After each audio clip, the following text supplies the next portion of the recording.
Hi there. I'm watching Shaw TV, Channel 4, Saturday morning, and I'm just wondering, has your TV program, Channel 4, been hijacked by some crazed political organization? Freedom for All? I mean, this is not this is kind of strange, and I'm just wondering why you've got this Freedom for All thing on TV, public programming. It's really, really strange. Get it off the airline. It's weird. Bye. I'm a chemtrail guy, and I'll tell you why. Look up in the sky, white streaks flying by. Got the time lapse so I can capture the blast. Here's the proof for the confused noobs. You want a pair of puppets, it's up high in the sky. It's all water vapor, why would they lie? Little ice crystals hanging out cause it's dry. Dissipate slow so they don't realize. Living in a fog like a bump on a log. Don't you worry, spray text on the dog. Keep your mind closed, not loose on a tether. Which one you like, which proof is better? Dennis Kucinich made a mention. In-house resolution 2977. BC Weather Modification Act got repealed. Kevin Falcone didn't wanna keep it real. Modification ain't get northern Alberta. Seeing clouds you never heard of. The UN in Nagoya, Japan. In 2010, they say they put it to an end. What keeps us down in the mainstream mind? Social ridicule, it makes you blind. Tinfoil hat, pop's gonna get you. It's fear-based tactics trying to affect you. Keep your head down while the chem rains down. Speak your mind, you can expect frowns. The strain from planes, it's getting in your veins. Particulate, we're antennae widgets. Transhumanistic, bioelectric physics. I need some sunshine.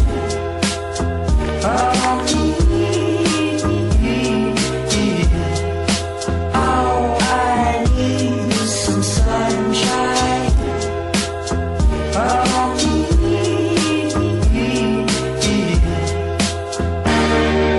Clifford Carnicom, he's got it going on. Scientific research down to earth. Stop the paralysis, deductive analysis. Test tubes and microbes, information explodes. Fibers and samples, dying plants and animals. Biotechno robot, nano cannibals. Electro controller, symbio parasites. Remote control robot, UAV flies. Implant the chips, pollinating our brains with an information drip that's so sick, it's way up in the sky. Why bother question? Breathe it in some more. You'll learn some lessons, bad for your health. The whole world knows, simply not question. We do what we're told. If the elites wanna kill us all, they be killing themselves. Having a ball, they will but they won't. They got an antidote. Living underground, technologies to cope. How you like that? What you want? Looking back now, some things he could have done. Diet mending, bioelectric cleansing. Living your life, tracking and trending. It's the information and complete control grid. It's what it's about, it's the way we live. Trying to have a rational conversation. All I end up with is mind manipulation. When we're living in a futuristic nation of tracking and tracing and techno celebration. Take a thought for a minute as we take it to the limit. A testament to the human spirit. Is it inherent? Is it to be timid?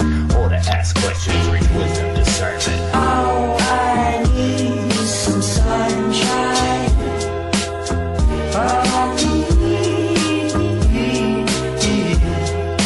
Oh, I need some sunshine.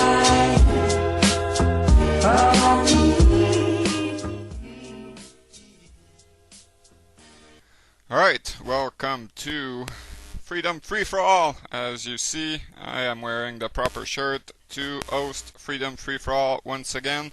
Thank you for watching. Welcome to my channel. This interview will be in English. We have a very special guest. I'll introduce him in a few moments. But right before that, I'd like to briefly touch on another subject. I have recently paid and watched, because you gotta pay sometimes, the Jones Plantation with two of my favorite speakers. One that I only know by his nickname, which is Legal Man. He's a former lawyer in the United States. Even though I saw him for the first time yesterday while watching the movie, and I've learned his real name for the first time. I don't remember what his name is, and I'll refer to him as Legal Man for the time being. And the second one is Larkin Rose, and which is a producer of the movie or the film or documentary, as appropriate. You call it as you see fit. I will recommend that you do spend $10 as well, and that you go watch this fine movie. Second thing, today's guest is Mr. Stefan Verstappen. We're about to welcome him to the show in just a few minutes. But meanwhile, we're waiting for him to join this conversation. Two of my other favorite speakers, I've referred to him recently. One which was on Freedom Free for All quite a few times, which is Vinny Eastwood from New Zealand. So thank you, Mr. Vinny Eastwood, for all these years of shouting the truth. And too bad that you have to go and face the illegal justice system of New Zealand because you're shouting the truth, and face the consequences of speaking the truth. And the second one, which I only also know by his nickname, is Max Igan, which has spoken well about Stefan Verstappen for quite a few times. So thank you to him as well, which is a little sad story about Max Igan. He is in exile in Mexico for the same reason as Vinny Eastwood. He's been shouting the truth for several years, and yeah, he had to flee his country. I don't know if you can actually call it fleeing, but yeah, he's a truth refugee. So thank you to all these people, and for all the people who prefer a comfortable lie over a cold hard truth, well, because we're on Freedom Free for All, I will restrain to tell you what you should do about yourself.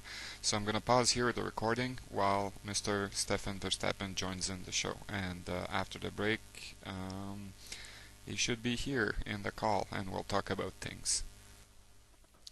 Alright, I am very happy to introduce to you, if you don't know him, Mr. Stefan Verstappen. I'd like to extend this to a very personal welcome and very much from the heart thank you for joining me in this conversation. It will not be an interview.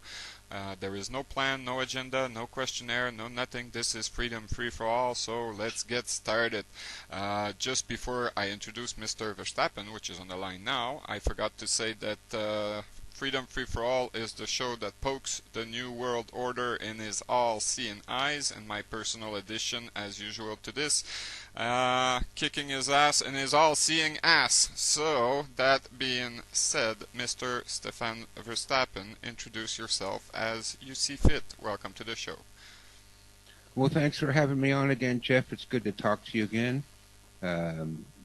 For the listeners that don't know, Jeff and I, we spoke, I think, about 2 years ago. Did you record that for... Yes, sir, but it was for my personal archive. Oh, okay, so it was never made public. Anyways, Nope. Jeff and I had a good talk a couple of years ago, and we're going to do it again. So I don't know how to introduce myself. I've been a conspiracy realist. I don't want to say theory because, you know, like what's the difference between a conspiracy theory and conspiracy reality? Well, it's 6 months. We've seen that. Right. You know, we were all conspiracy theories back in 2020 when we were speaking out against the government mandates and the dangerous illness that was sweeping the world, and you know, me and other truth tellers that could instantly see through government propaganda said, no, there's something wrong with this. That's not how the way things work, and I would stay away from the doctors at this point. I've got good reason to stay away from these charlatans. First, I've got first-hand admission from 2 of them when I was working at the Royal Victoria Hospital in Montreal that they indeed don't know anything. And second thing, about which I'd like to correct you, it is no conspiracy. There was really a pandemic, but the thing is, we're looking at the wrong... looking at it the wrong way. And the pandemic has been going on for a long time, and unfortunately is still going on at this moment because it's a pandemic of stupidity. So I'd like to get my vaccine against stupidity, and to any insurance company or corporation which is watching, can I please sign the contract to be insured against stupidity? And I did ask my insured that once, and she thought I was joking. And then I repeated the question, and she said, you know what, Jeff? If we were to issue insurance against stupidity, we'd go bankrupt in the morning. So I tried. I really tried, but they don't want. So I'm sorry for interrupting. Yeah. So well, listen, Doctor. I've been I've known about the New World Order going back to like the mid '80s. So that's what, like 45 years, 50 years.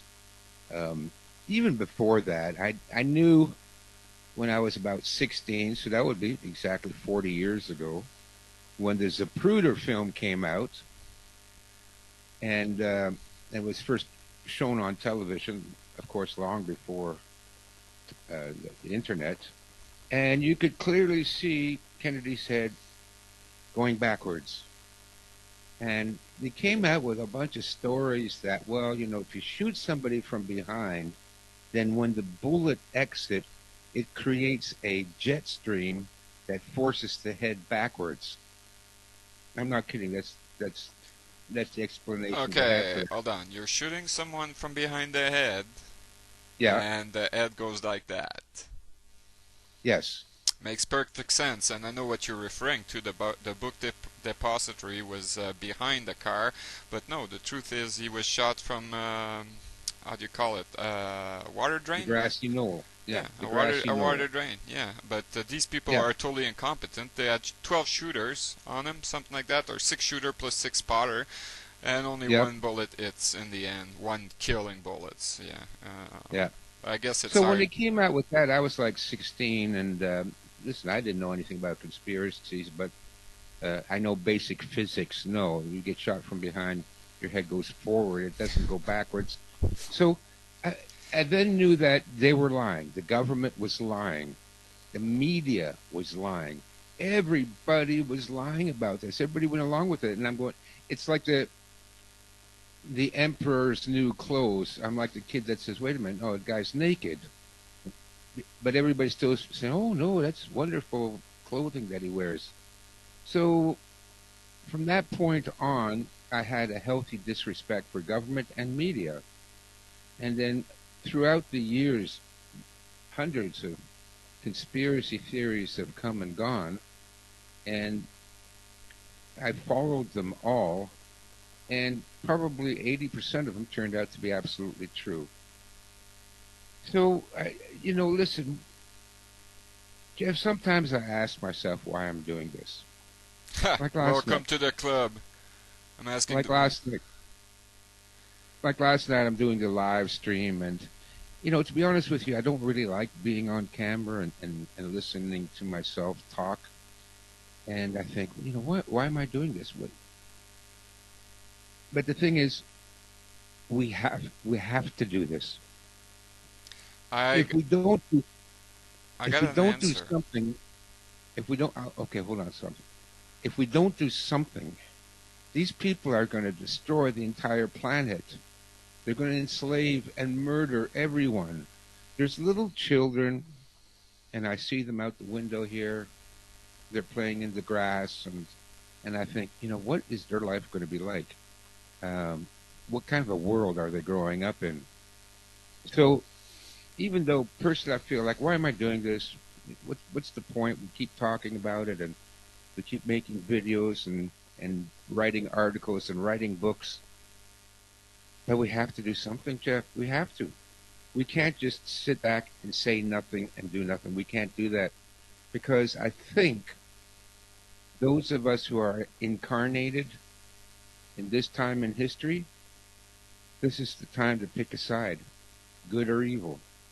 And whatever choice you make is going to affect you for eternity. So we got to pick good. Go ahead, John. Well, it may sound greedy, but I've said that before on my own channel, which this show obviously is going to be broadcast, so I should say my own show, the one that I go with under the name that you see here. Well, I think I've come up with an answer. I'm not doing it for others. It may sound greedy, but just like you said, we gotta pick a side. The world will not be destroyed by the evil people. It will be destroyed by the good people who let them do by doing nothing. Right. That's the first thing. But yeah, first thing is do it for myself. Second is pick a side. But the third thing, I don't think that most people are human. There is I agree. only very few of us. We're far and few in between. We're few and far in between. Um, there are non-public character or non-player character, NPCs in terms of video game.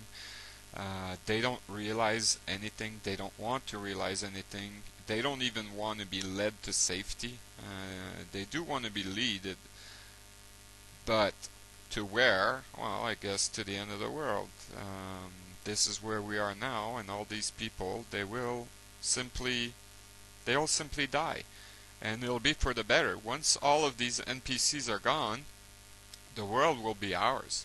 There are very few people which are human, and then the evil cabal, call it as you wish, it's going to be us versus them at this point, and us being a few numbers, but their number is even smaller. I mean, the controllers, how many of them are they in the world? Let's be very generous. There's 1,000 of them. Let's be extra very generous. There's 10,000 big controller. I am ready to bet anything that there's more human left than that. No, I agree with you, Jeff. Most people are not humans. They're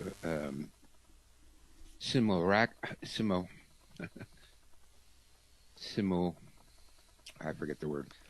They are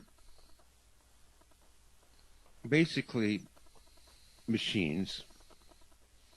They have no conscious, no self-awareness.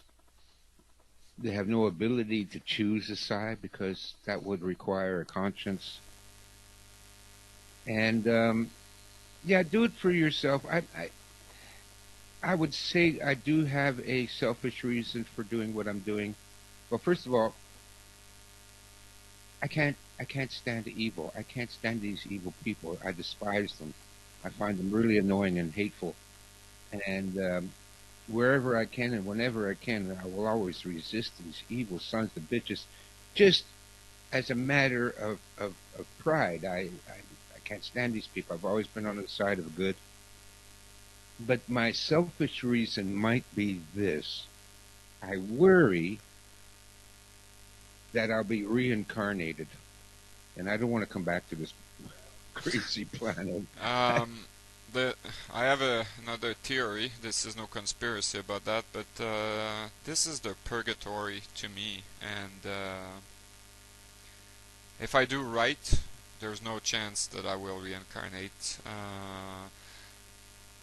I don't want to come back to this realm. It's a shithole anyway. We don't know anything about. Everything is a lie, no matter what. Even if the evil people would go down tomorrow, we'd still be asking the question, are we truly on a spinning ball which orbit a sun? Even that is, one bridge too far to try for me to try to explain it. So that's why I'm not going down those conspiracy rabbit hole.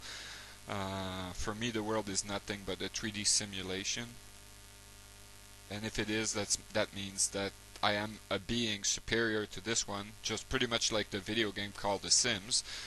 I control the Sims which is on the screen. Well, to me, this reality, that's exactly what it is. I'm a superior being controlling Jeff with his limitation in this world, just like pretty much the Sim is. And so possibly that's why there's no consequences in this world, no matter what you do, because no rule ever stopped evil. Nothing can actually stop it from happening. We can only view it after it happened. Some are punished. They go to jail and other things like that. but most get away with it, and especially the most evil, you know, those who truly, you know, go and bomb other country or create famine or flooding with the geoengineering, they get away with it. There's nobody to overwatch them, so I think there's no consequences anyway, except for my own soul. So if I live it correctly, I won't come back. Because the universe must be freaking boring if I'm down to play a video game of Jeff on this planet. Nothing must be happening. So yeah, and for them in control, I think it's the same thing. They have so much of everything. They have a yacht, they have an airplane, they have a private island, they have an hotel in every city. It's so fucking boring that they have to play chess with human and make them face each other to get a good laugh. So yeah, I agree with a lot of what you say, Jeff. I also think, I don't think we're in a simulation. What I think is that we are receivers, and that our consciousness is transmitted into our body, probably through our DNA, which acts like an antenna to channel certain frequencies. That's why we're all unique. Yeah, we're electromagnetic being. Yeah. And so, you know, I just say I am Channel Stefan right now, you know. Well, I'm Channel Jeff, and welcome to Channel Freedom Free For All. All right, so we already covered the fraud that is medicine, fraud that is media, government. What's left on the plate? Yeah, no, hold on. Let me just back up to medicine. Like you said, you already had several doctors admit to you they know nothing. Yep. I also had one of my good friends is an emergency room doctor. He lives in Santa Barbara, but he works in San Antonio.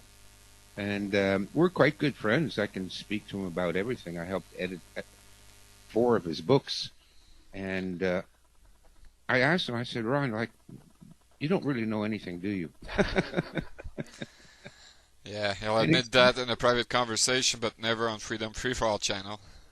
Yeah, no, but he told me the same thing. That doctors really don't know anything. All that time spent in medical school, it's 90% busy work. You know, for you know, there are 8 years there in medical school and the internship and all that. They might have had 4 or 5 hours on nutrition. Yeah, well, they don't look forward to prevent any sickness. They don't even want to cure any sickness. They just want to mitigate the symptom. And they use medication. And make a lot of money. That's it. Yeah, and like you said on your show yesterday, nurses know much more about that. I like to think it this way. Doctor, they know how to stop bleeding, which is not complicated. Usually you put a bandage and a few stitches and you should be all right. They know how to help with birth, which is not complicated because it's naturally done. All they need is reduce the pain and pick up the baby before it falls onto the floor. And the only third thing that they know, hopefully the lady is laying down and not standing up. So yeah, the height is lower. And the third thing that they know how to fix broken bone. Once again, it's not very complicated. You put a cast or you immobilize whatever broken bone there is, and it'll heal itself. Everything else, they don't know jack shit. They are just playing with the people as if they were guinea pig. All those surgery, sometimes it's successful, sometimes it's not. But they're playing with the people. As for curing sickness like cancer, well, they don't know how to, and most of the rest either. So no, they are heavily indoctrinated too. The medical school really programs them. Yeah, school is made for that. Yeah, that's why you spend 8 years there, to make sure that you're fully indoctrinated, completely programmed. Yes. And obedient to the in the United States, it's the AMA. I don't know what the equivalent here is in Canada, but I'm sure we have one. There's one per province and probably one for both the three territories. Yeah, there's some sort of doctor association, and if you step out of line, well, here goes your license. Exactly. And they can't think outside the box. They just can't. Uh, So, I would remove outside the box. oh, okay. They can't think. Thank you. But that's only me. You don't need to repeat what I'm saying. You don't have to abide by any of what I know, or and vice I'm versa. just trying to make you happy, Jeff. Yeah, I am happy, except when I have to go outside of the 1 square kilometer that's allowed to me to do anything. Yeah, whenever I have to go to town, that's where I feel bad. The moment I take my car and drive down the driveway here and turn left to make it on the public road, I just want to turn around and come back here. Yeah. Yeah, all my problems, Stefan, are outside the door, which is right there, which I'm looking at right now. Inside this box of mine, this wooden box that I live in, there's no problem. If people come into my box and they bring problem, they're gonna get their ass Yeah. kicked down the road with their problem. Yeah. I understand that. You're, you're going monk mode. Oh yeah, oh yeah. I look at. I don't remember his first name because it's Japanese, but Mr. Musashi, that you know well. You've read The Way of the Warrior, I think. And Yeah, Miyamoto. Miyamoto Musashi, and Yeah. he has another book, which is The Way of Loneliness, The Path of Loneliness, something like that. The Way of Walking Alone. Yeah. The Way of Walking Alone. So yeah, there we go. I abide by these principles. You were the first one who introduced me to The Way of the Warrior, and because you were reading it, I've taken this reading as well from you. I've done a few chapters the way you did on my channel, because I found it was so great. But I was abiding by all these principles before I got to know you, or listen to you, which is like what? It's been 7-8 years I've been listening to you. Oh, yeah. Every which way I could. And we spoke, like you said, 2 years ago, and then a few months ago, like in June, and yeah, we're in August. Yeah, we're in August. So a few months ago, I discovered The Way of Walking Alone, just the way you said it. Thank you very much. And I abide by all these principles by nature. I don't even need to know the book, but when I was listening to the reading, because I don't have the book, unfortunately, but I was listening to someone reading it, I said, okay, I abide by this principle, and this principle, and this principle, and then all down the road, yeah, I'm pretty much a warrior which is walking alone. Yes. Which book don't you have? Well, I don't have any of them. Even though I've read Way of the Warrior, it was only an ebook, and I've listened to The Way of Walking Alone. Did I not send you my survival library? Did you not? Did I refuse? I don't remember. It was 2 years ago. But the truth is, I've never consulted it. Shame on me, probably. Because my book is in there, The Way of the Warrior. It's part of the collection.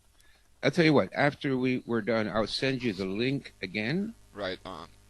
where you can go to my webpage and you can download all the books. So at the top of the page, the download page, the first 6 books are mine, and it'll be The Way of the Warrior. And but The Way of Walking Alone, it's only like 4 pages. Really? Yeah. Okay. It's not a book. It's really just 4, maybe 6 pages, and you can download that from the internet. So Miyamoto Musashi, The Way of Walking Alone, or sometimes they call it The Path or something like that. But if I remember correctly, I might be wrong. I think it's called The Way of Walking Alone, and you can download the PDF for that. And no, I think it's only like 2 pages. I've got it downloaded. It's on my computer somewhere. If I find it, I'll send that to you as well. Okay? You could, but I can also listen to the ebook again or download it myself, thank you very much. If you do, and if you forget, well, thank you very much still, because it was you who introduced me to this gentleman, Japanese samurai. And I know you've been practicing. I don't know if it's sword or stick that you were handling. I remember you do martial art, but I've learned through this principle that also, even though I was never into sports and combat sport, another martial art that I've went under training is archery. I am a master at archery. I've shot my 1,000,000 arrows. So, and it was a Chinese philosophic guy who said that you can't master anything unless you've done it 1,000,000 times. So 10,000 times. 10,000 times. Well, I've well past that. So I'm a master of driving too. I won't tell you other things that I master. So yeah, no, sorry.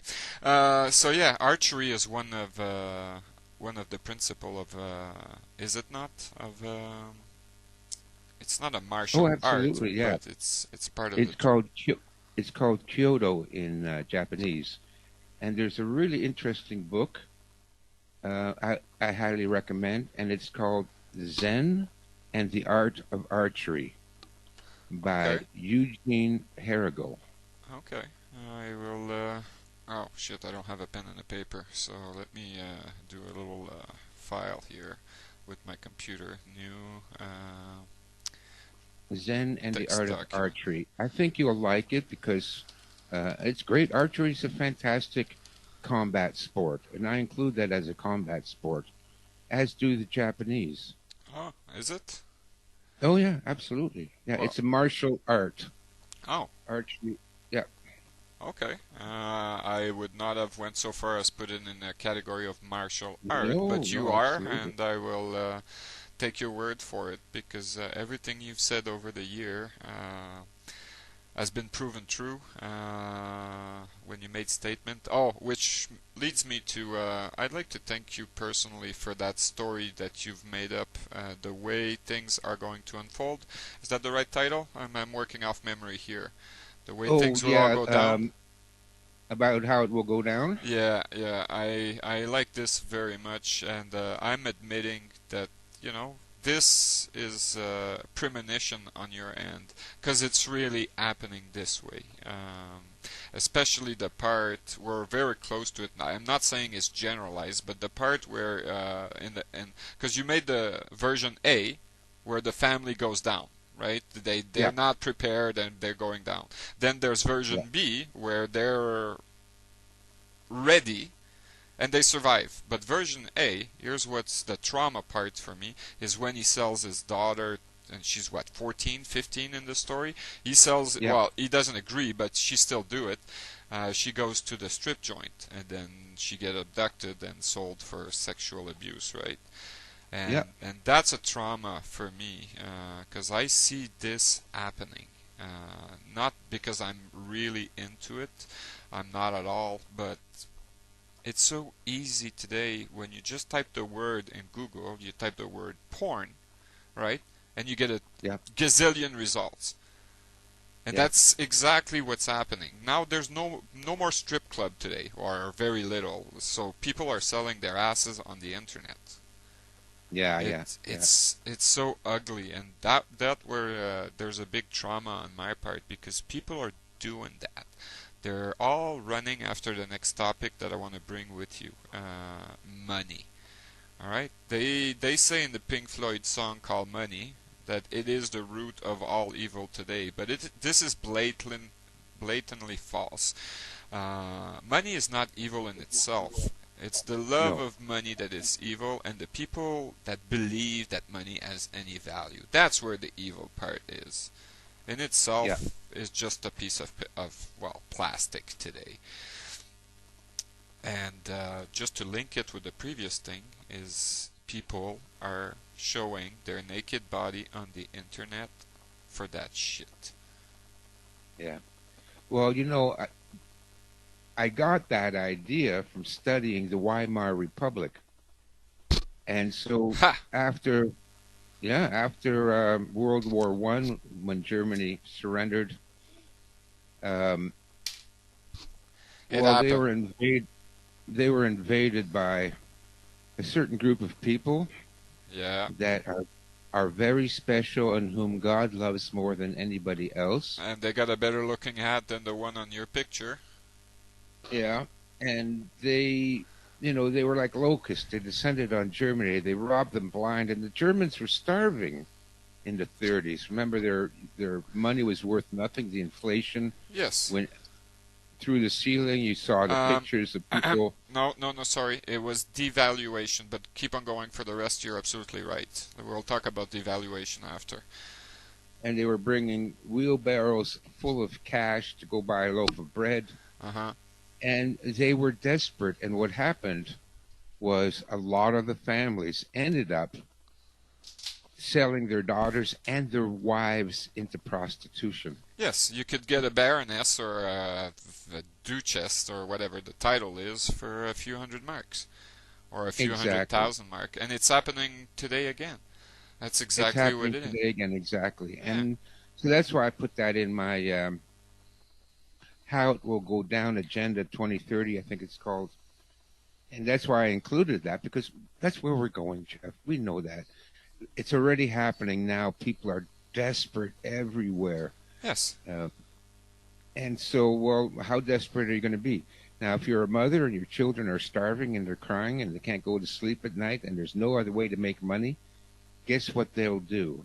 And I don't blame them for doing that, because otherwise your children will die. And that's what they've got planned for us now anyways. So for those of you who are listening, if you've got any daughters or sons, because they pimped out their young boys too, right, to the pederasts and the pedophiles, and that's why we got to fight this. And we talked about this at the beginning of the show. Why are we doing this? Well, why am I doing this? It's because I don't want to see that little 8-year-old boy that I see running down the street on his bicycle, having a good time. It's summer. It's sunny out. It's beautiful, and I don't want to see him being sold into a whorehouse where he gets anally raped by a bunch of middle-aged men for the next 6 years. I don't want to see that. And unless people like you and me, Jeff, unless we continue to fight, that's exactly what's going to happen to them. And that's why, everybody that's listening now, look, folks, we're down to the line here. You really have to speak out. You've got to organize, work together with people. We got to resist this, because that's what's coming. That's what's coming. Unlike you, I don't have any hope that we can stop this shit, because it's down to parents selling their kids. If it was the way you said, then they are taken over by criminal cartel, and we could put an end to it. But because now it's on an individual level, and they will sell their children the way they've been doing in Thailand and in other places. I'm sure. You go to Argentina now today, okay, because it's been going on a little faster in that country, that specific country, or Venezuela as another example. With $100, I can get the entire family for myself for a week. Yeah. They will sell themselves. They don't need a cartel to do that, and they will do exactly as I see fit. I'm pretty sure. And most country in Africa, if I had the income that I have today here in Canada, and instead of having to pay a mortgage that I can't really afford in this country because it's now through the roof, I'd be going to live in, I don't know, South Africa. Well, maybe not South Africa. That's a little different there. They're really racist, and the white people are being genocide. But name another country. Tanzania, for example. I go there with my actual income, I'd be the king of Tanzania. Or at least I could deal with the king there. He would give me a domain and probably 100 cops to protect myself. But yeah, this is the way it is going. And based on what I see in China now, I could probably get an entire city for $100 today. I could buy Shanghai for $100 because they have water up to the second floor. Yeah. Yeah, China is a disaster. It's They're always not going to been, make it. no, it's always been a disaster. It's a paper tiger. And remember one thing, if you don't know, and I'm not talking to you specifically, but the watcher, the people who are listening, China's regime, first, it's not communist. It's pseudo-communist. They got the flag and they got the name. But that's it. It stops there. And they're not communists. They're something else. And second, they've been installed by HSBC in the City of London. So they are in the club, just like Putin is in the club. They're fighting one another because they're all pushing the same agenda of population reduction and playing with humans, well, NPCs, I should say, on the way there. So it's just a big farce. George Carlin said it right. It's a big club, you ain't in it. Yeah. That's why you're on this channel. That's you now and the people who are watching. So yeah, but I have to disagree with you on one thing, though. Yep, Jeff. And that you said there's no hope. I think there is hope, and that's what I've been. You've been following me. You know what I'm talking about all the time. I'm talking about small, autonomous communities that are self-reliant, self-sufficient. Yes. You can think of it as a lifeboat. So the Titanic is going down, the Titanic of Western civilization. We've already hit the iceberg 3 years ago. And it's just inertia that keeps our society going. Just like with the Titanic, you get such a big thing. It was doomed the minute it hit the iceberg, but it still took them, 45 minutes to finally sink. So the same thing with our civilization. We are doomed. We're going down. That's that big disease and their mandates has destroyed the economy, absolutely destroyed it. But we're only now really starting to see the full effects of what a destroyed economy looks like. So we're going down. So we got to get to the lifeboats. And that's what I've been working on. That's what I've been preaching. That's what I've been talking about in one of my podcasts. We got to build those lifeboats. That's our only chance. Yet we can't save the ship. It's done. Yeah. One thing you said is not half of the ship is gonna go down. The entire ship is gonna go. You're right about that. But the thing is, people are stupid, completely stupid. History is for fool, and man is a tool. This scenario that we're living currently has happened before. After World War I, they came in with the Black Plague, or whatever they call it, the Spanish flu, whatever, and it led exactly to World War II. And it's the same playbook. That's why I have no hope, because the playbook is right there for those who wants to read it. And people, oh no, the playbook doesn't exist. Well, fuck you and your belief. The facts are the facts. That's insane. It's the same playbook they've been using for 4,000 years. Yeah. This is nothing new. No. And let's go back to one chapter. You said economy. Economy, the biggest fraud there is. The economy is a controlled market. So if it collapses, it's because it's planned to collapse. It's wanted to collapse. Oh, there's free market. Fuck you. There is no free market. You're right? Okay? I got... Nope. To study money for so long, because it's each time you study something else, you always come to money. So basically, this is the subject I've studied the most. It's a scam. It's a fraud. Every economic system that mankind has invented over the last 4,000 years, even the one based on gold, have collapsed. No exception. And what's the definition of being crazy? Insanity yeah. is to always use the same method and expect a different outcome. Right, so you're fucking insane. All of you. I know. I accept money too, but I know why I'm accepting it. And I know it has no value. I'm more than happy to throw those fucking worthless bill at the cashier at the store because I'm too fucking lazy to grow a can of Campbell's soup in my garden. She wants that. I want Campbell's soup in a box. Yeah, in a tin can. Intelligent people will tell me, well, Jeff, tin can don't grow in a garden. Well, I know that much, I'm not stupid. I'm just trying to make you laugh. But I do want the Campbell's soup, and I'm too lazy to grow the tomato. So, yeah, I buy the soup, and I'm happy. I'm happy because, why? Because I have many slaves. If I wanted, I could buy, maybe not all at the same time, but every last one of you for some money. I like this system in the end because I can buy myself a slave. When I'm too lazy to move the pile of wood which is behind my house, which I've been doing, by the way, I'm not hiring anyone, but I can throw them some of these shit and they'll do it. They'll be happy. Yeah. So, but I know it's worth nothing. Sure. Money is not evil in and of itself, and there has been many forms of money. It's just an exchange.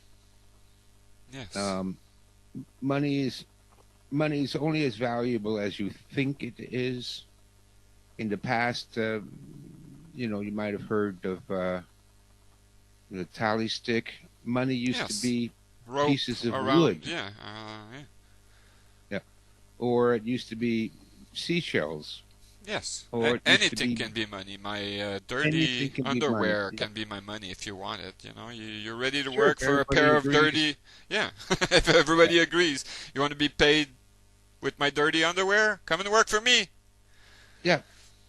The only thing that has value is man hours. It's labor. Yes. Labor is the only thing that produces anything of value. Yes. And so money is used to transfer the value of labor from one medium to another. So by itself, actually, we need money. But the money system we've been under for even before the Federal Reserve, the money system was already manipulated Yes. and phony as shit. So the only reason gold was considered more stable form of money is because you can't print gold. That's it. You gotta go and get it in the field. So that's man hour. So yeah, I got So there you go again. That's man hours. I got and, two that's- bill here. In terms of Yeah, that's- physics, they're identical, but they have Yeah. different color and different number. You do more shit for that one than for this one. Why? They're the same. They are the same format, same size, same weight, same everything, except for the color. So it's worth nothing. Yeah, the ancient Spartans used iron as money, and they did that on purpose because that way somebody couldn't carry around a lot of money because it was too heavy. No shit, iron is quite heavy. Yeah, maybe we should make coin of steel. That would even be better. Yeah, But- pay for things with iron or bronze nuggets or something, because it's just that you can't walk around and bribe people out of your pocket. Unless you have a couple of slave with wheelbarrow in the back. But Yeah. people would say to me, Stefan, well, if we get rid of money, what do we do? How do we live? Well, first, living is easy. Try breathing, Your life. Okay, so we got that out of the way. Oh, so but what's going to replace money? How about nothing? And that's where it tilts in their brain. They're so fucking empty, or program in that case, that they can't invent or imagine a world without money. Without accountants to fuck us all. Because that's what Yeah. experts do. They get together in a band and they fuck the rest of us because we're not in their stupid club. Take as example, lawyer. Oh yeah, you need a lawyer. Why do I need a lawyer? Law doesn't apply to me. It applies to government and corporation. Am I one of those? No. Well, fuck you and your book of law. Doesn't apply to me. Why should I know? Oh, they asked me once in court. What did they? How did they? It was in French. So they said law applies. Nobody should ignore the law. And that was the fake judge talking to me. She says, I don't ignore the law. I know very well it applies to you people and not to me. And she was like, okay, so I won this argument. Now that we've put that out of the way, you explain to me why I can't go out the door. Oh yeah, right, there's a goon with a gun. As soon as you realize that I'm stronger than you, that I'm above you in your hierarchy, that I'm a human based on natural law, and that's all law that applies to me, and that I'm not subject of any of your bullshit, you're going to order that goon to let me out. Until then, I'm here under threat and duress. And she says, yes. Okay, so you're threatening me with the guy with a gun. Yeah, basically that's what it is. And that's how government stays in power. They threaten everyone, and even though they don't threaten everyone, people think, oh, if I do this against the law, I'm going to go to jail. Well, I got good news for you. There's not enough jail for all of us to begin with. So, Yeah. and secondly, there's not enough goon with guns. How do I know that? I was a goon with a gun in my military service. Yep. And Yes, you were. yeah, and they told me, when I was in military service, you're not here to defend the people. They never, No. there is no order to, when there's a war, you take your gun, you stand in front of a bunch of civilians, and it's them you protect. No, you're protecting the corporation that pays you. Like you said yesterday in your program, I was listening, you're mercenaries. That's all that you are. Or was it, maybe it was Junior Smallby who said that. I listen to so many people, good people, that knows what they're talking about, that I confuse them sometimes. Maybe it was you. Correct me if I'm wrong. But yeah, all military and police will never, ever stand down. Look at what happened in France. 5 years of the yellow jacket. What has changed? Nothing. Nothing. Nothing. They take their club and they club a couple of yellow jackets every Saturday, and they're happy to do that. They're paid for it. For as long as the soldiers and the police accept these, nothing will ever change. Ever. Right. Yeah, no, that's true. I was thinking of making a video specifically for police and military, because they're the ones that enable all this. Yes. You know, if it wasn't for police and military, you think Justin Trudeau can go prancing around all over the place? You could remove the military. In Canada, we're in a specific situation. I was in the military, so I can speak for what I've seen. Military don't get involved in anything civilian. Anything. Right. So only police. But generally speaking, yeah. But Yeah, generally speaking, though, that's ultimately what's protecting these people. I was going to aim it more for police because yes, that'd be wise. Yeah.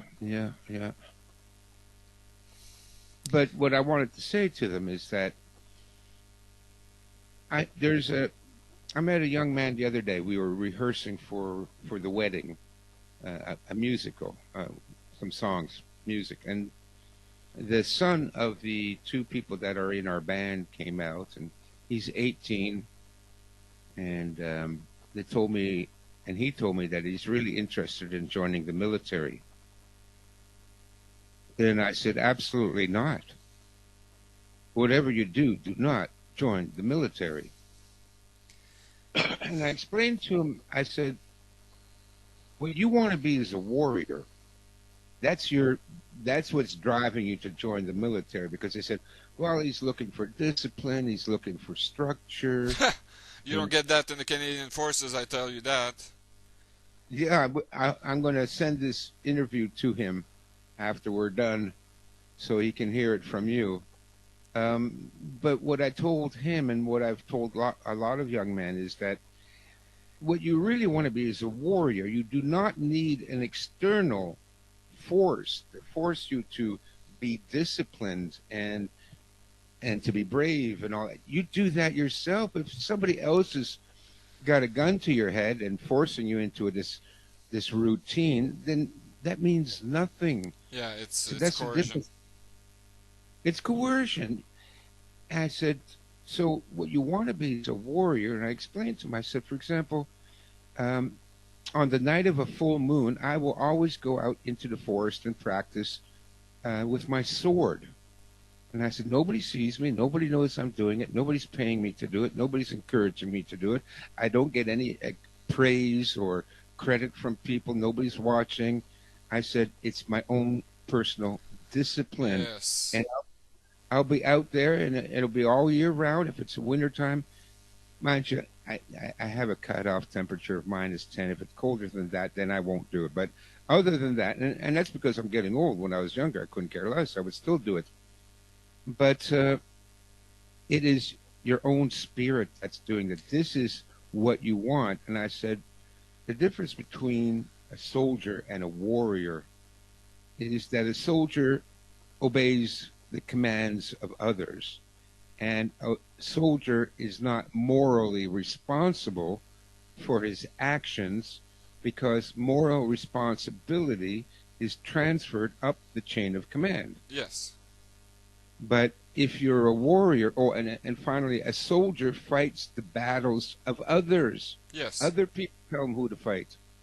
I said, with a warrior, you fight your own battles. You choose when and where and with whom to do battle. You don't follow somebody else. Somebody comes and says, "Oh, go kill those people there." No, that's not a warrior does. If a warrior feels and has reason to go kill those people, then well, he'll go and kill them. But it's not because you're being told to do that. And a warrior is responsible for his own actions. It's your own morality. So, well, why don't I go out and kill a lot of people? Because morally, that's wrong for me to do that. Listen, if I could get if I could get my hands on Klaus Schwab and that Juval guy and Bill Gates, listen, put me in a room with them with no witnesses. Those guys will not be coming back. Yeah, but knowing you and knowing myself and being a warrior as you are, we don't need to. We don't need a weapon to kill those bastards. We just need to speak to them until their ears bleed, and or they're gonna be driven crazy, and they'll say, "Kill me!" All right, so your free will choice. I just want to get back on something you said to your friend there, your 18-year-old friend that wants to join the military, right? Except for basic training, where you're really in a box and they watch every move that you make, and I guess you can learn from that. For those people who really have absolutely no idea what discipline is, you've never made a bed, you've never brushed your teeth, you've never wiped your ass in the morning after you go to the dump. So for those people it could be great, but after that, because of my specific service being in the Navy, so first being on a ship, you can't go anywhere, but I decided to have my room at the base. I didn't want to have, because I'm a single guy, so I didn't want to have an apartment. So imagine that they send us overseas for 6 months, and there's nobody to care for my apartment, and not even paying the rent. So I had a room on the base, so I didn't have to bother about that. But 4 years after basic training, I've stayed at the base. I've had one room inspection. One. So, discipline in the military, and it's so true that about after 2 years, they created, I have nothing to do with the creation of that, they came up with the idea of a base committee. Okay, so nobody was joining in because nobody has enough brain power to decide anything, like you said, they're NPCs, but me being me, I was the first to volunteer to be going on the base committee, and they asked, what could we do to improve discipline in here? I looked at them, I said, okay, you're the big brass people, the one with the gold ring here. I have nothing on my shoulder, it's all black, right? I could go and get the rank patch if you want. And I'm the one who has to tell you what the fuck to do with yourself. That tells a lot, but that set apart, I said, okay, listen to this. We're coming from basic training in a public plane, or actually in a private plane, it's not public. All we get is a bus from the base here that brings us here and dump us in front of the barracks. And then there's absolutely nothing. They said, what do you mean? Well, we don't do room inspection. There's no parade. There's no marching in platoon. There is basically no training because you get sent on the waiting platoon for a while before your course is open. Then you can go on to it. So no wonder people, and I'm gonna keep some of the thing not secret, but I'm not just going to tell them. But there's no discipline. I'll go as far as that, right? It is nasty out there. The military is weak, and every military in the world is weak. But anyway, so you need to take those fresh out of the recruit or the boot camp and give them something to do. Otherwise, they're gonna be going and get drunk every fucking night, and worse. Oh, that makes sense. Well, holy shit, this base has been here 150 fucking years, and I had to come about to tell you how to manage your own fucking base. You're a commodore. You're a whatever, a captain. Captain has 4 rings here, 4 brass ring. I'm the one who has to tell you you need to keep them busy. Rocket science, anybody? So Yeah, no, that's they came up with a course 2 weeks after, where after each day of work, they would keep those guys busy doing something, learning naval environment. Remember, I was in the Navy. Oh, here's a little side stories to that. That girl, I don't remember her name. It doesn't matter. She comes out of basic training. She's over a year on the waiting platoon because there's not enough people to open a course. I happened to come over with a few other people, and they opened the course for us. So if you make quick calculations, she's already been here 14 months in total. The course that I'm on is 18 months by itself. It's the equivalent of a master's degree in university. So after 3.5 years, she finally ended up on a frigate. The ship is in refit, so it's in dry dock for 6 months. So you add another 6 months to her career. Finally, the ship goes out somewhere, just to find out that she's chronic seasick. I'm like, what the fuck? So just back back to the base committee, I said, why don't you take all these fresh people? First thing you do when they get here, put them on a boat, have them go out at sea. Before any fucking training. Why do you need to have them to become a weapons technician or a bosun or a mechanical engineer or a naval mechanical engineer just to find out that they're fucking seasick? I mean, is there not something you can learn on a fucking frigate before you specialize into something? You know, pulling ropes, learning what an anchor is, learning where the heads are, what's a flight deck, you know, the forecastle, all these naval terminology? No, you have to wait for a year. It's completely insane. I tell you something, Stefan, if war is declared against Canada in the morning, we've lost Toronto. It's as easy as that. Oh well, bye-bye. Nice knowing you. I'm almost, I'm almost to a point to say, whoever wants to attack Canada, I welcome you. You cannot be worse than the shithead that we have now. No, I know. No, I feel the same way. Good riddance. Yeah, but then who's going to come? Most of my life. Who's going to come? Biden and the U.S. Army? Yeah. No, I wish the United States would invade, please. No, I'd prefer an alien invasion, even if it's a fake one, like Werner von Braun said they would do. Jesus, bring us the Martian something. You know the one in the Mars Attack, the movie with Jack Nicholson, like that was a cartoon movie in the 80s or 90s? Shit, bring those guys. Damn it. Yeah, that was funny. Yeah, I want my head in a jar like Pierce Brosnan had. You know, he doesn't seem to. Yeah, I remember that. That was funny. Yeah, so I told him, I said, listen, I have a video out called, and it's from my survival series. It's called How to Survive War. And the very first rule on how to survive war is do not volunteer for the military. And it's also because I know how they've used the military in the past. I figured that out when I was researching World War I, that these generals were purposely slaughtering their own troops. You studied the art of war, right? Yes, sir. And one of the first principles that Sun Tzu writes about is do not attack a well-entrenched army head on. No. Or yes, right? yes. Rather, yes. It's basic.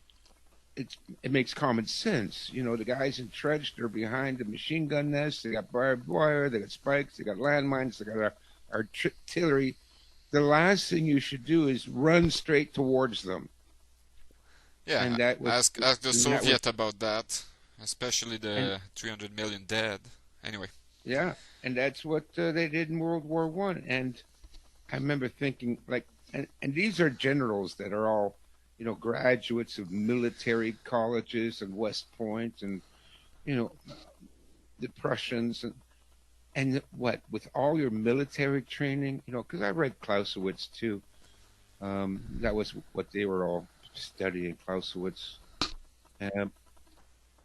And you can figure out that this was not a good idea.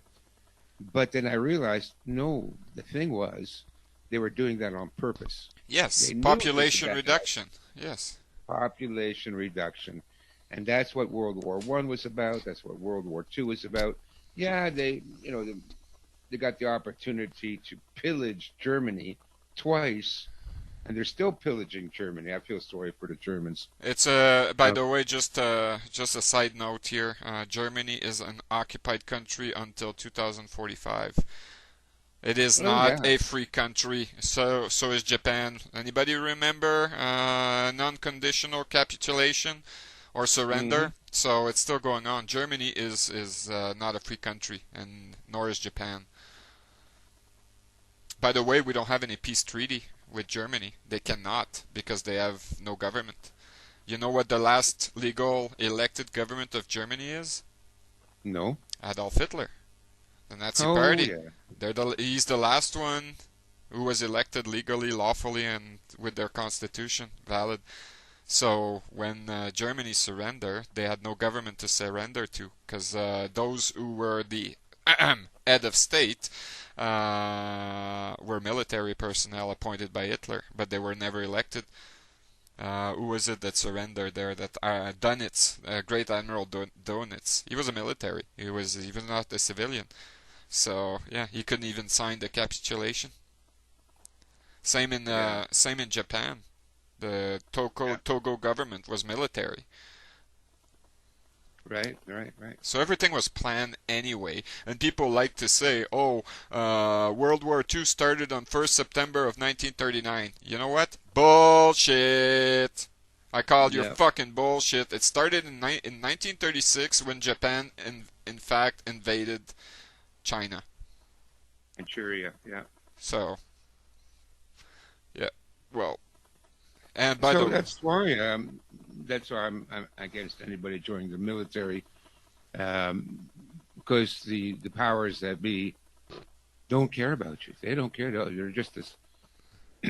And let's not even talk about all the medical experiments that have been done on soldiers, and and then all the World War One soldiers come back, and they line up for a injection, and suddenly we have the Spanish flu killing millions of people. I mean, they didn't kill enough during World War One in the trenches, so they wanted to kill a whole bunch more once they got back, and so they instituted this phony Spanish flu. And we know it wasn't the flu that killed them; it was the injections. well, we said earlier that history is for fool, man is a tool, and it repeats itself. And because the people are too stupid to open the fucking playbook, it's the same playbook as earlier. Yep. So nothing changed. Nothing changed. The date may be a little more advanced because there's more digit into it. Instead of a 1, it's a 2 now, but it's the same thing. I bet they had ways of injecting stuff into people 200 years ago, and it would be the same thing. It may not be as technical as a syringe was, but they had other means. Maybe they had them swallow Perfect. shit. Yeah.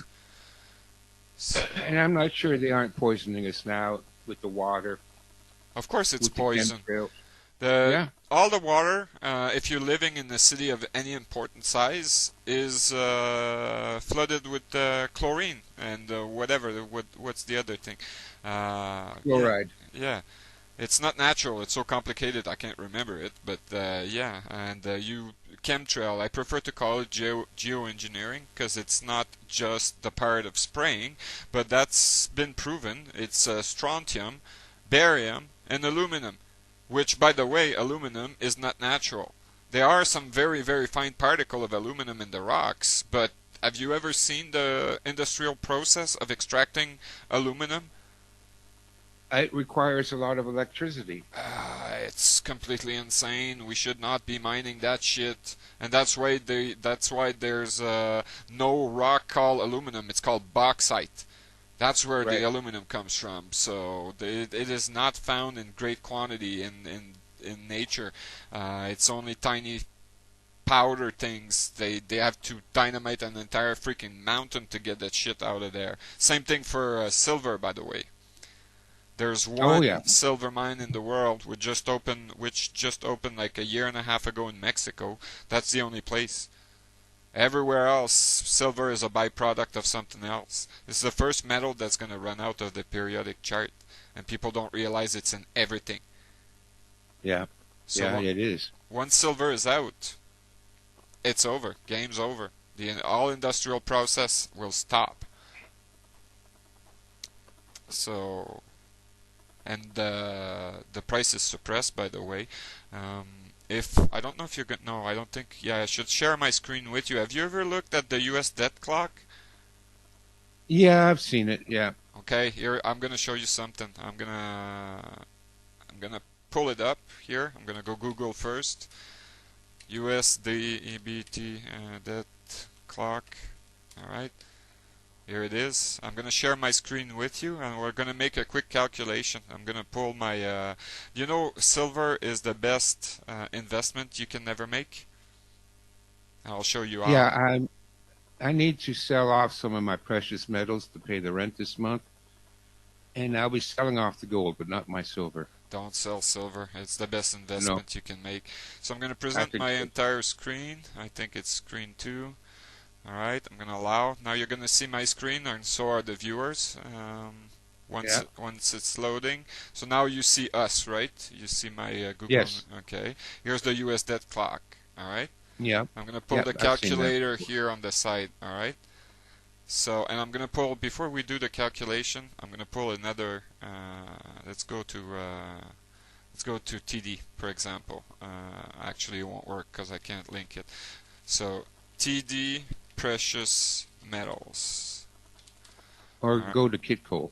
That too, but I prefer to go with a bank that people know, so they won't say that I'm cheating on anything. So let's go silver here. You still see this, right? Yes, yeah. Okay, here are the coin made by the Royal Mint. I'm going to try to find, here's an ounce here. Half an ounce. Here's an ounce, right? You see it. 37.92 is the price of today that they're selling it to you. Okay, so I'm going to bring the calculator. 37.92, the price for 1 ounce, right? I'm going to bring back the US debt clock. I'm going to zoom in on this lower right corner here. Dollar. Does your calculator have enough zeros to calculate this? Because I already can see this is going to be a big number. No, I tried to do this with my computer calculator, but there wasn't enough numbers. Oh, well, first, I don't know why it's 0 now. There must be a problem, but in 1913 the dollar was $2.73. Here's what I'm looking for here. Can you read right under the calculator here? Mm-hmm. What do you read? Spending to GDP ratio. No, under the calculator here, on the lower right. Oh, under the calculator. Oh, paper to silver. Yeah. 293.8, right? To 1. Yep. So that means in the world there are 293 paper silver certificate to each physical ounces. So here's the price of an ounce, a real one, something that you can get delivered through the mail. So I have to multiply this by X. 293. Let's drop the 0.8. 293. Here's the real value of an ounce of silver that you just paid $37. Right. Wow. That's the real value before suppression. And remember, the market is controlled. So that even that $37 price is driven by the paper to silver ratio, but that price is not real either. No. So tell me if there's anything else in the world that you pay $37 and which real value is $11,000. Even for this amount, you could be selling your 14-year-old daughter to a bunch of middle-aged men, like you said earlier, and you would not make that much. Even if you were buying a ton of fentanyl and you're cutting it to 99%, selling it back on the street, you wouldn't have an investment like silver is. even if you were trading weapons, drugs, and alcohol all at once, you would not have no, a you make return. a good point there, Jeff. And also looking at paper to gold, 126. Silver is Okay, let's pay. silver is more than 200% Yeah, let's more inflated than gold. let's play the same game. All right, let's go with. Here's a gold bar. 1 ounce of TD. This is made by TD, so it's not made by the Royal Mint, right? Here you got 1 ounce, 1 ounce. It's basically the same price, but it's a coin. So let's make the same calculation. All right. Yeah. Clear everything. 2747.30. Right. Bring back the dead clock. Times 126. Of course, the amount's going to be higher, but it doesn't give you a 300% ratio. You have to invest. Listen to this. You have to invest $2,700 to get 300,000. You got to invest $39 to get 111,000. No, 11,000 that I said earlier. Yeah. So Jeff, I'm hearing some buzzing, and now your volume's gone down. oh, sorry, I'm playing with the connector here. Don't play with the connector. God damn it, Jeff. How many times do I have to tell you? So for everyone that believes in money, here's your best investment that you can make. Because remember one thing, there are gold mines. It exists. There are places where they are specialized in mining gold. There is only one silver mine in the world. It's a byproduct of everything else anywhere else. And it's the first metal that's going to go off the periodic chart. Silver. Yeah. We're running out. Second thing, which is going to run out, if you want to make an investment that is going to run out, I'm going to stop sharing. Imagine that. That's stupid. Sand. We are going to run out of sand. You're going to say, oh, well, there's the desert. Yeah, well, there's the desert. Have you tried ever building anything with desert sands? It's not the same thing. It's not the same thing. Quality sand is not a sphere. Desert sand has been rolling in the desert for so long, they're basically balls of glasses. They don't aggregate with anything else. Right. Quality sand to build anything, especially concrete, we're out. It's so true. You can go and check in Florida. Every morning or every 2 days, there's a barge that goes off the shore. They pick up sand and they just spill it back onto the beach. Otherwise, those beaches would be gone. Even the city of Miami is complaining. Half our budget is going in keeping those stupid beaches up. Yeah. I don't know if you saw that in California. I don't know if you were on the coast when you lived there, but they are doing the same right now.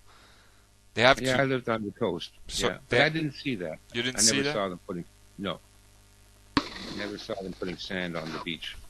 All right. Well, maybe they're not doing it. But I'm sure that on the East Coast they're doing it. I'm absolutely certain. Remember Palm something in Dubai there. Remember those World Island and all that shit that they've done off their Yeah, shore? it's all falling apart. Yeah, well, there's that. But in order to have them built, they could not take sand from their own desert. They had to bring it from Singapore or something. Yeah, and that's I think that's the problem with Chinese infrastructure, what they call tofu drag. Have you heard of that? Of course. Every day I hear about it.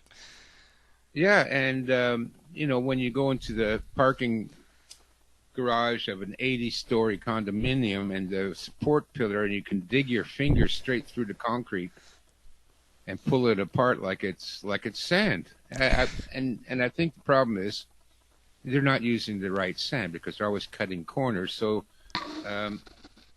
if they're using beach sand to mix with their concrete, well, no wonder it crumbles apart. Well, I even if I was paid to go in China first, I would never go. But let's imagine for a moment that I would go to China because I turned completely crazy. You would never get me to either go on a subway, anything built of concrete, or any close to any building which is higher than 1 story.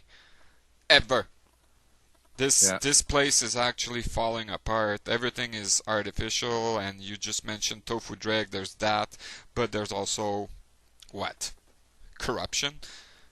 I don't know our level of corruption because Canada is 100%. China must be very close to the 100% as well. So. Oh, absolutely. They were. I was watching some video. They were trying to send out rescue teams to help the people that were being washed away in the flood, and the government wouldn't let the rescue team go out to save people until they had the correct permit. Well, I gotta agree that the only thing that saves us is bureaucracy, because it's so freaking inefficient that if it was efficient, we'd all be dead by now. But yeah. Yeah. Bureaucracy, technocracy. Yeah, it's stupid. The very concept of property is also completely insane. Now, I'm not against private property, but I am for a limit to private property. I don't find it very amusing when someone has 13 cars. What you doing with 13 cars? You know, or when you have a 17 washroom house or mansion. At this point, I should call it. It's completely stupid. By the way, do you know that most of these millionaire and billionaire mansions are not selling? Because if you are that rich, why would you buy someone else's shithole when you can have your own built? And because you're so rich and you've added everything custom to your taste, well, no one wants to have it. There's many channels on YouTube which are called Abandon. And I've been watching Abandon and Tofu Dreg Project for a long time. And yeah. Oh, you mean the one where they show abandoned malls? Yeah, but there's mansion too. All those millionaire mansions that are getting abandoned. Right. So yeah, abandoned mall. Yeah, I find them really depressing videos, especially the abandoned malls one. Yeah. Because I remember very well in the 70s and 80s. Well, the mall was everybody always went to the mall. Yeah. And then it was a local activity. It was the local activity, yeah. Yeah, well, now there's no more local anyway. But yeah, what I find, they're depressing. You're right about that. I totally agree. But what I found fascinating about watching these abandoned places, no matter what they are, is that they give me an image of the present, of the past, and of the future all at once. Yes, exactly. That's the way I feel too. So yeah, and I laugh when I look at that because you just mentioned mall. I have known for a fact since I was a very tiny boy, this place is a shithole. It serves no actual purpose, and so all these abandoned places, it's no conspiracy. It's not even a theory. It's a fact. They have nothing to show for it. There's no purpose to it. All these mental institutions in the United States which have been abandoned, there's plenty of video if you go and watch it. They serve no purpose. Well, maybe today they would serve a purpose. You could put all these fentanyl people in it. But yeah. I know about the excesses. I read a book when I was living in Taiwan back in the 80s, and it was a book by this Hindu economist. I think his name was it was Sarkar. And he proposed an idea of not having a minimum wage, but of having a maximum wage. And the way that would work is like this. The highest paying member of any corporation cannot make more than 10 times the amount of the lowest paid worker in the same organization. Not that I want to argue, but I think it comes from Karl Marx in the Capital. It was said into there. But anyway, he may have taken it from the guys you're mentioning. But that would make sense. Listen to this, people. If you're the lowest paid worker, let's say you earn $10,000 per year, that means that the CEO of your corporation, wherever he is, does not earn more than $100,000 a year. It's as simple as that, what Stefan just said. Yeah. It might have come from Marx. I don't know, but I'm sure even Marx got a couple of things right once in a while. Um, but yeah, that would make more sense because now the way we have it, that these CEOs make hundreds of millions of dollars. Um, just look at Disney there. I mean, they can't produce anything of any value. They They never should have did. gone bankrupt already 10 years ago. But despite it all, their CEO still makes tens of millions of dollars. Yeah, because Disney is an outlet propaganda for the CIA. Yeah. Walter Disney was an active member of the CIA, which was called, I think, SSO, so Special Service Office back then, something like that. Yeah. OSS, Office of Special Service. So yeah, OSS. yeah. Donald Duck had a fascist costume during World War II, so that tells you something. They don't want you Yeah. to remember that, and I they're know. programming children with Disney.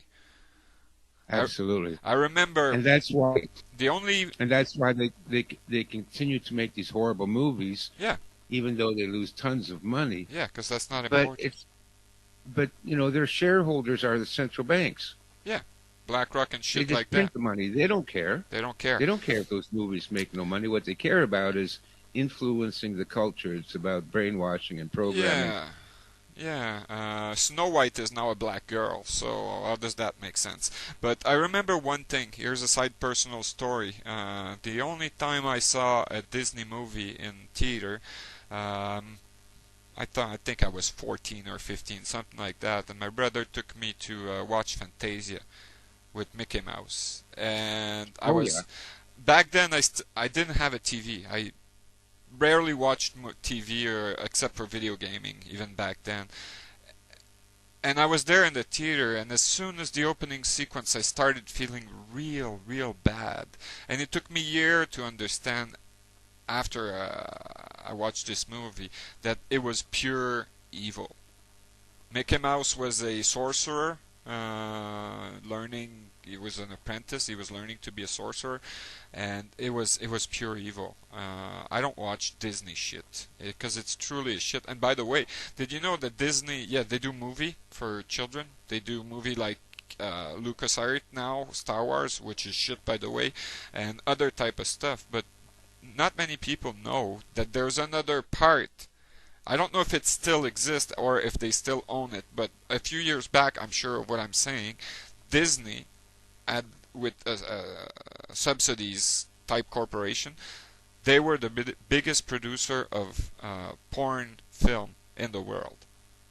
Oh yeah, yeah. Well, that wouldn't surprise me. Why my glasses are always dirty, I don't understand. So yeah, fuck them. Fuck all these big corporation. I won't shed a tear when the big bucks collapse as well. All the staple of this world and the Walmart and the other type of Home Depot and shit like that. I won't shed a tear. They can all go fuck themselves. Seriously. Yeah. No, the sooner the better. Listen, we're in the collapse, but actually, the sooner we collapse, the better it will be, because then we can start rebuilding. Exactly. And that's the next phase I plan to go into.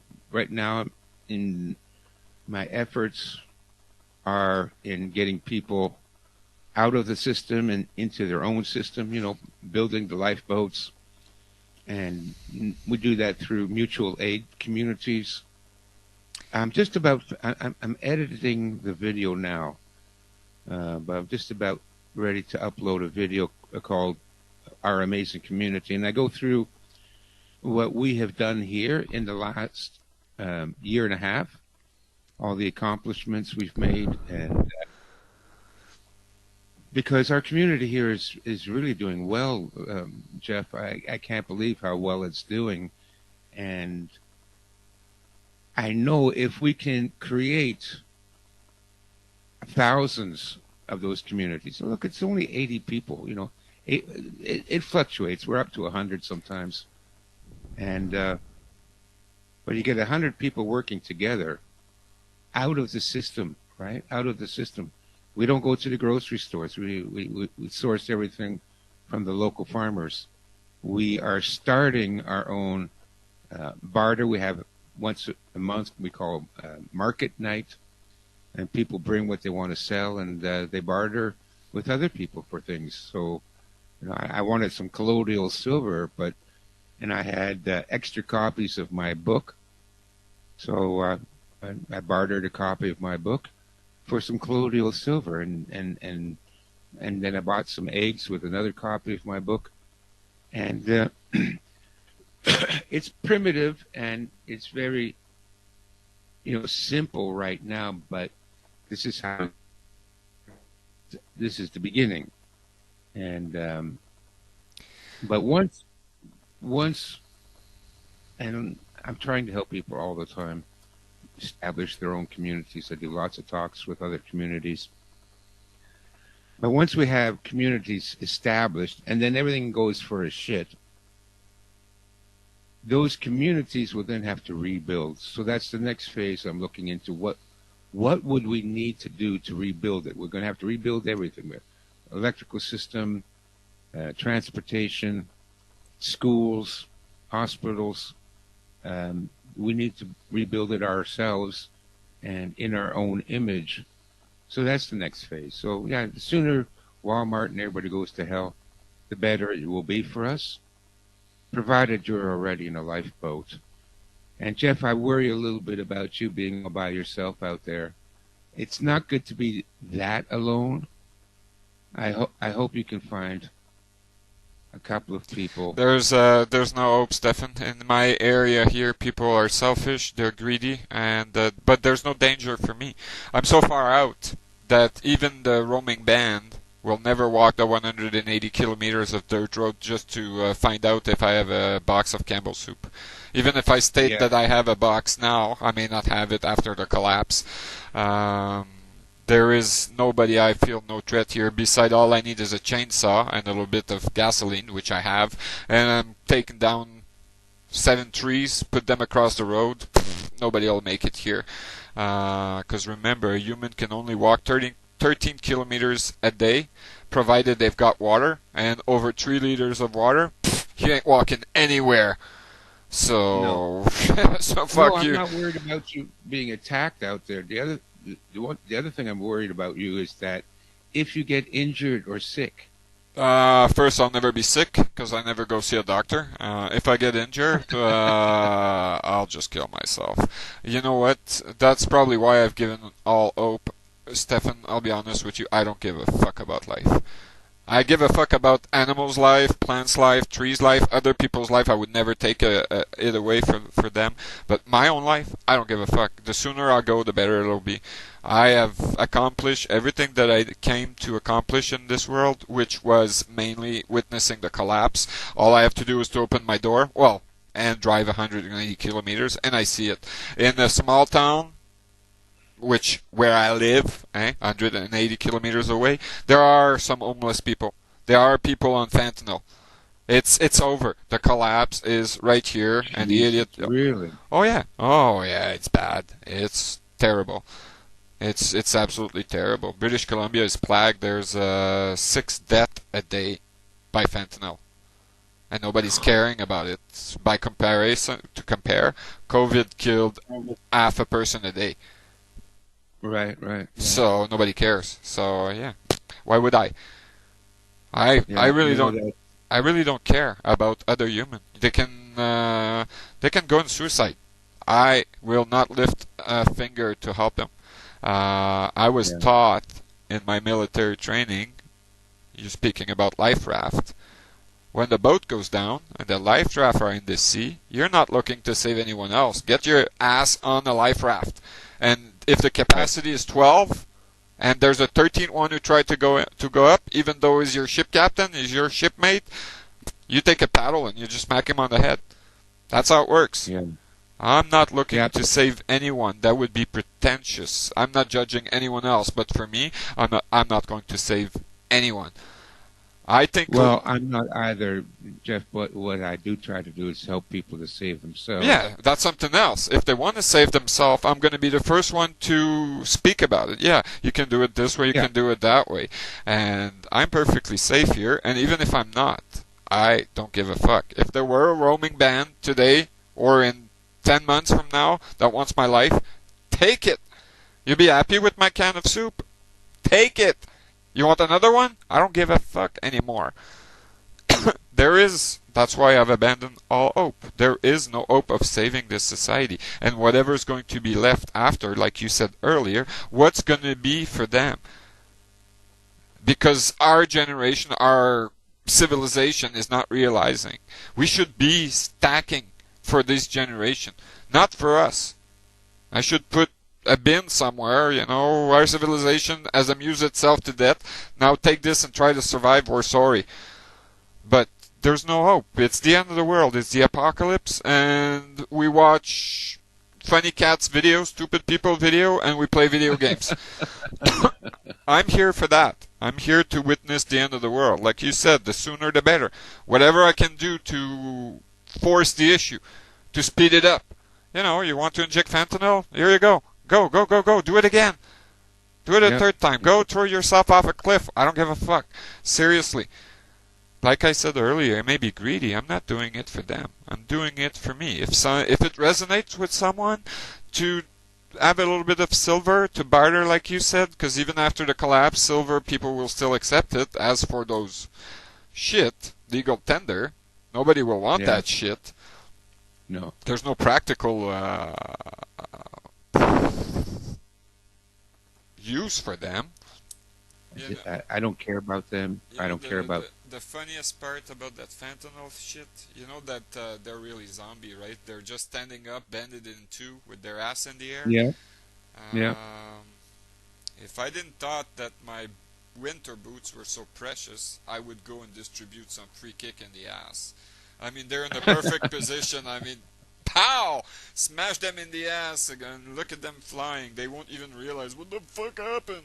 Oh, yesterday I was watching fentanyl shit about, Kensington, which is an area in Philadelphia, USA. And then there's Kensington Street, right? And there was that guy. He goes there every 2 weeks, right? And he films for 10, 12 minutes, and then he just go away.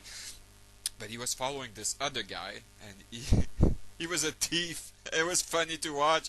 He was looking at the fentanyl people to make sure that they were out for the count, and he was picking stuff right on the street, and the other guy was filming him with his camera.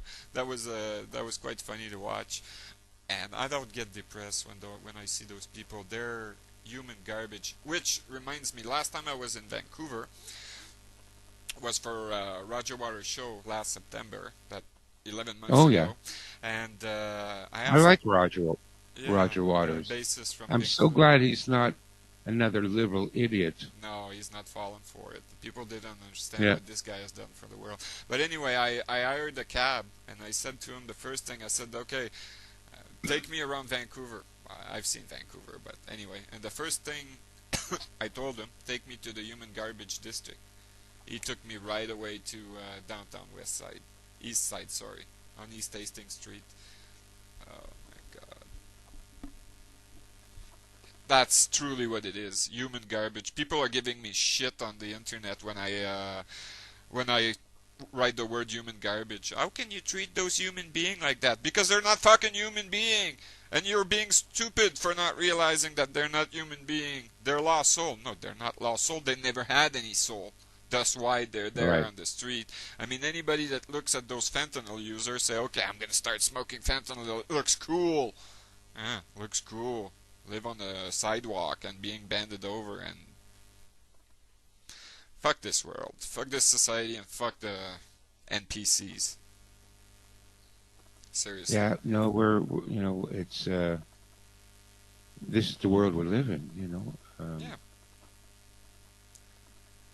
And it's horrifying, to be honest with you. It really is. Probably why I don't watch horror movie. Why would I? Just look at society. I got a story. Yeah. We already live in a horror movie. Well, for me, it's not a problem. I'm ready for it, and I don't care. And I know Yeah. after the collapse, I'll probably have a year, and then I'll be gone. What's the purpose? I'm not going to repopulate this world. We've got a society. Oh, here's a subject. Nothing was scripted, right? But I thought about it beforehand. I wanna ask you a question, if you don't mind, at this point. In a collapsing Sure. world, Absolutely. with all your wisdom and your knowledge, and I know you're a bachelor yourself, but Yeah. I want you to think about it. I think you've already answered this, but I want to ask the question again. How do a quality man or a woman, quality human, which understand what's going on, meets someone nowadays? You can't go to bar anymore. You can't really go to dating site on the internet because it's all fucking crap and full of scammers. So how and where, especially where, you meet other quality people to live your life with? Maybe not have children, but have a family life, a couple life. Yeah. Well, the old-fashioned way, go to church. In my area, that would be fairly limited, but even in cities, let's say I live in Montreal here, I'm going to take myself as an example, 46 years old. Would I meet a 46 years old quality woman in church? In Toronto? Well, you're not going to meet. Well, you have less chance of meeting that person anywhere else. Yeah. Yeah, I don't know. I don't know, Jeff. It's I spent my whole life chasing women, looking for the right one. I went through 2 horrible marriages, and I've dated hundreds of women, hundreds. And even, sometimes, like I'll look up the women I used to date 40 years ago on Facebook and see how they're doing. Did I make a mistake not marrying her? You get your answer, don't you? Oh yeah, and the answer is always, "Oh my God, I dodged that bullet." All So right. I wouldn't know where to meet quality people. Like in my community here, most of the people in the community are older. Okay, they're in their 50s and 60s, but they're all married, and they all have pretty good marriages. I know them because I've been over to their house and I've seen them. I've lived with them, and their marriages are pretty good. And so, how did they meet each other? Most of them met each other through church. Even there were people that were in their 50s and they met their wife in church when they were like 55 or something like that. So that's why I say the old-fashioned way, church. See, the thing is, I'm not religious. I couldn't care less. A church is a social organization. I think that's the purpose of churches from the very beginning. It wasn't to save souls or teach people about God. Churches were a place for social interaction. And, you're not going to get any fentanyl addicts or any YouTube girls. What do they call them? Influencers. Yeah, influencers or, what is it, My Girl or something like that. Oh yeah, there's yeah, I know what you're talking about. I just can't make it because I'm not into that. Yeah, people are showing their ass on this website. Yeah. So none of those people will be at church. That's for sure. Yeah, I just don't want to meet with the priest because Catholic religion or Christian church is not very clean. But I guess we could study every religion; it would be the same. Maybe I would be fine in that Mayan religion they had, where they would throw a virgin off a cliff every 2 weeks. I could have been down below and just grab her, and every 2 weeks I get a new virgin thrown on my head. Or maybe I should become a Muslim. I would have 40 virgin waiting for me in heaven when I die. Yeah, well, they don't throw them off the cliff. First, they're gang raped by the entire village, and then they're skinned alive, and then the priest puts on the skin and dances around. That was Mayan religion in a nutshell? Yep. Oh, well. Yeah. I'm not into Oh that. yeah, no, it was way more horrible than people think. But like I said, I have a good enough income. I could go to Thailand and come back with 3 women tomorrow and give them a Canadian passport, and there would Yeah, probably sure. be a lineup. But it's not fair. These type of thing. They're a gold digger, and they wouldn't love Yeah. me in the end. I guess the No, right. they don't love you from the beginning. Oh no, oh It's no. all But about the money. Yeah. it's just about that. Yeah, they're their own egocentric, egotistical little poor little me all the time. Um, but yeah, I guess the right question was that in the end, because we talk about relation now, but is there any love left in this world? And I'm not talking about love for themselves, because there's plenty of that, but love for another human being. And I'm gonna adjust this question by saying sex is not love, and love is not sex, just to make sure. But is there any true love left? People that would get into a relation by putting the other person forward and foremost all the time, and caring and compassionate and understanding. Do you think that's a myth? No, I don't. I don't. I've loved people without wanting to screw them.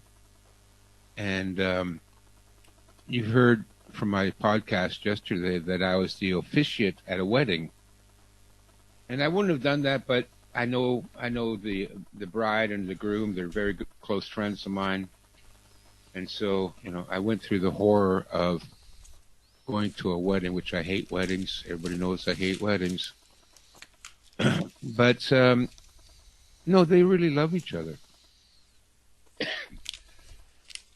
and they have a family, and they love their family. Let me share something with you. Go ahead. I'm going Because we're back from a quick unionized break because Stefan and I have decided that we're going to create a union in the background, so we're going to charge you 100,000 million to get into it. In other words, we don't want you. Union are stupid, except from some very case where wedding is included, which was what we were talking about before we take our union break. So, floor is yours.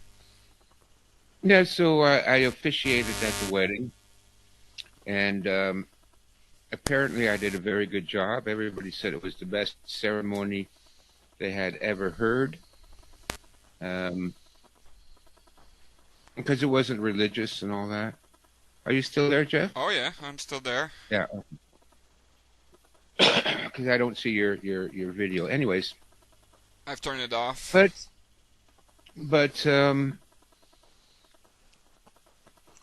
it was a good wedding, and I hate weddings, but it was a very nice wedding. Everybody had a good time, a lot of families, and from what I could see, is these families actually really got along well together. Um, Dixie, who is the girl that got married, who is my adopted daughter, because I lived with them for about 6 weeks, 2 years ago. I lived with them. And that's the only reason I trust them, Jeff, because if you don't live with somebody, You don't don't know know what they're that's really- somebody. Yeah, right. you don't know what they're really like. I've seen it so many times. Oh, he's a nice guy. Everybody likes him. And then, well, can I spend the weekend on your couch? And then you find out the guy is a complete asshole from hell. And, but anyways, these people are good. I lived with them for 6 weeks. And I think they genuinely love each other. And she was lucky. She had like 4 other ladies, women. Some of them are members of our community. Some of them are just locals in the small town here. Right. And these girls, they did everything, arranged this, the flower arrangements and the decorations and the wedding dresses and the hair and the food and the champagne. And I mean, and all the chairs and the tables, they worked their asses off for this wedding. But those women were all married, and I met their husbands. I know their husbands, and they're great guys. And they all have 4 kids.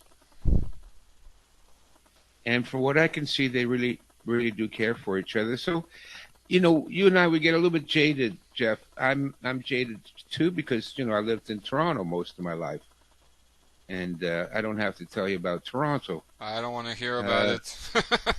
That's different. Yeah, no, Toronto is a whole city full of assholes. Yeah.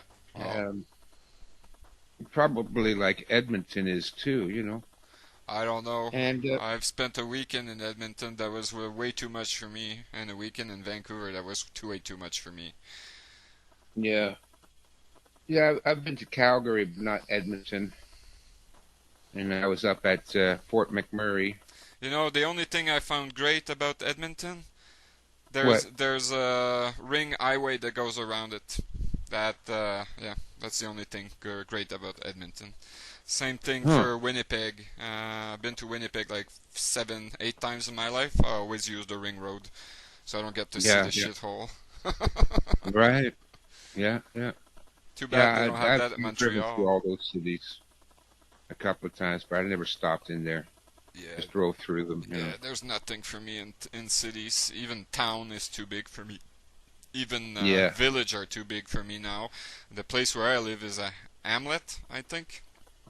Mm-hmm. That's too big still. There's a convenience store, post office, primary school, and that's too much. That's not too much. What are you talking about? That's just fine. That's perfect. Yeah, it's too You, big. you need a convenience store. Yeah, no. I don't want to go there. He sells twice the price of the grocery. Of course. There's no control on prices here in British Columbia for milk. So you get a jug of 3 liter, 4 liters of milk, whatever that is, for $5.99 at the grocery. You go to that guy, it's like $9.99. So Sure. yeah, well, I'll leave that to the tourist.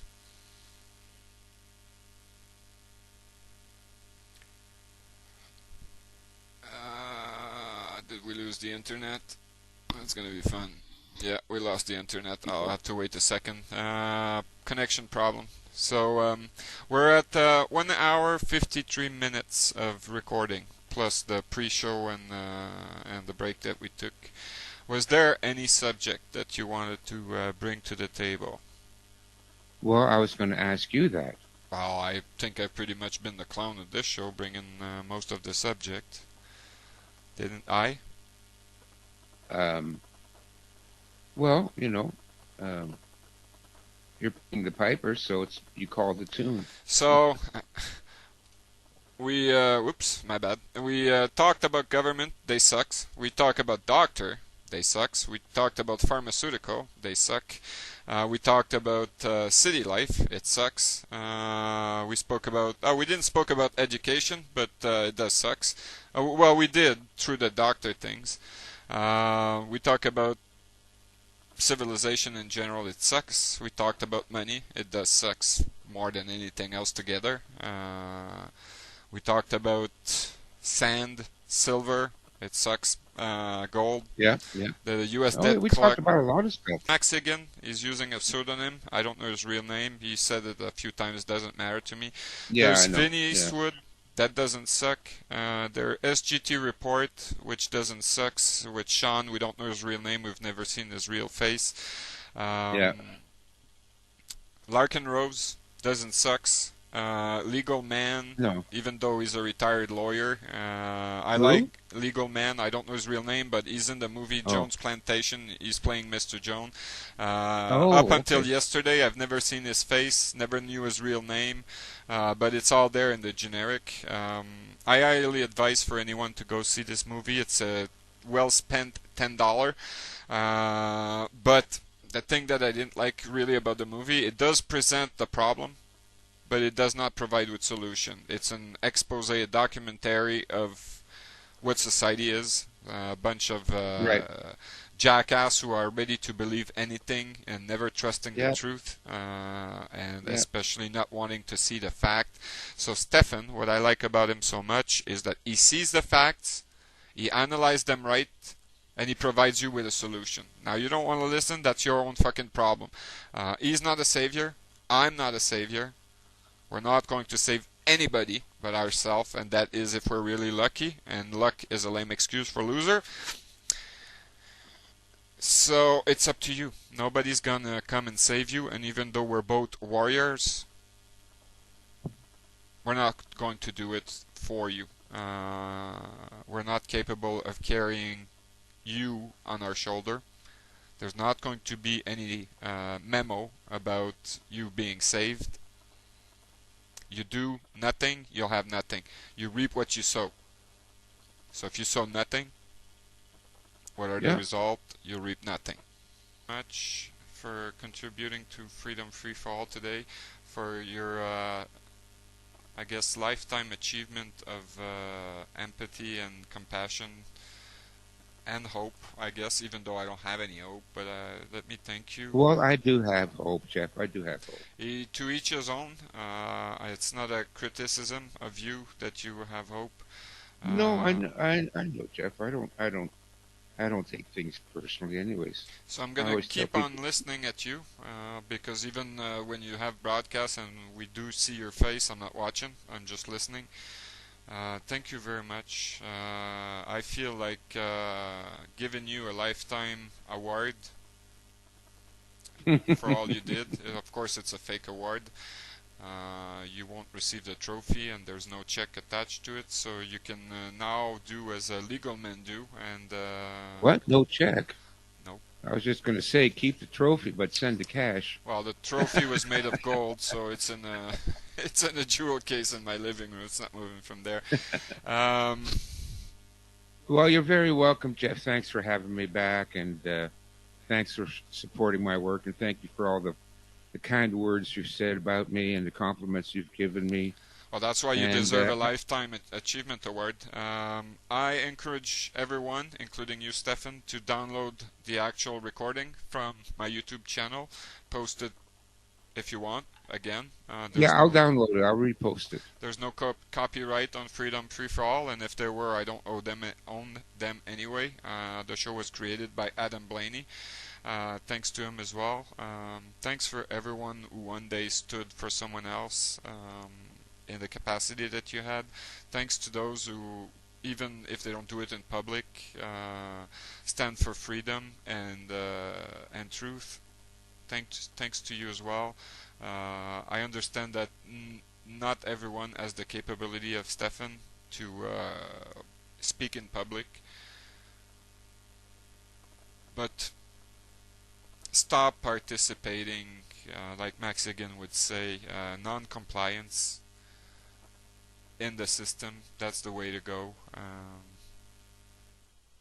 If you can, I'm incapable of doing that, but if you can, spread love. Stay on the line, Stefan. I'm gonna pause the recording. Thank you very much to everyone who spent 2 hours, 17 minutes, 16 seconds watching this.